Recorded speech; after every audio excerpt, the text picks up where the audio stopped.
মধুমিতা, হরমিত, অনন্যা, গৌরী, জয়া, নির্মল আরো অনেকে সবাই শামিল সরস্বতী পুজোয়।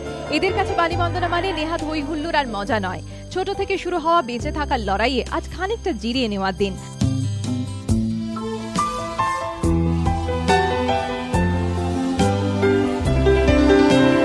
মঙ্গলবার সকাল থেকে সাজু সাজু রব, বাগদেবীর আরাধনার তোড়জোড় সবাই মিলে, পুজোর জোগাড়, পুষ্পাঞ্জলি, তারপর খিচুড়ি ভোগের আয়োজন। দিনটা একটু অন্যরকম, হারিয়ে যাওয়া খুশির খোঁজ। পুজো হচ্ছিল, পুষ্পাঞ্জলি দিয়েছি, তারপরে প্রসাদকে দুপুরের খাবার খেয়েছি, খিচুড়ি, বেগুন,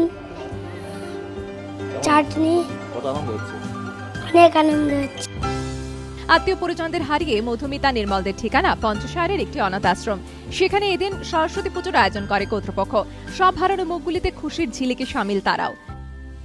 সকালে স্নান করেছে ওরা, ওদের মোটামুটি 6:30 থেকে 7টার মধ্যে স্নান হয়ে যায় প্রত্যেকদিন। সেটা আজের ওরা তাই করেছে, করে নতুন ভালো জামা কাপড় পরেছে, জামা কাপড় পরে তারপর আমাকে হেল্প করেছে। অনেকে ফল টল কাটা হয়েছে পুজোর সময়, ওরাও অনেকে আমাকে হেল্প করেছে। কেউ আলপনার কাছে এসে আলপনার জিনিসপত্র এগিয়ে দিয়েছে, ফল কাটার মধ্যে ছিল।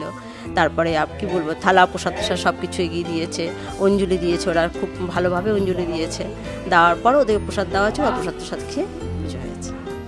ছোট থেকেই শুরু হয়েছে লড়াই, লড়াই বেঁচে থাকার, লড়াই নিজেকে প্রতিষ্ঠিত করার। আর সেই যুদ্ধে বাগদেবী ছাড়া বড় সহায় আর কেই বা হতে পারে। ইমাই পান্ডার রিপোর্ট, এবিপি আনন্দ, কলকাতা।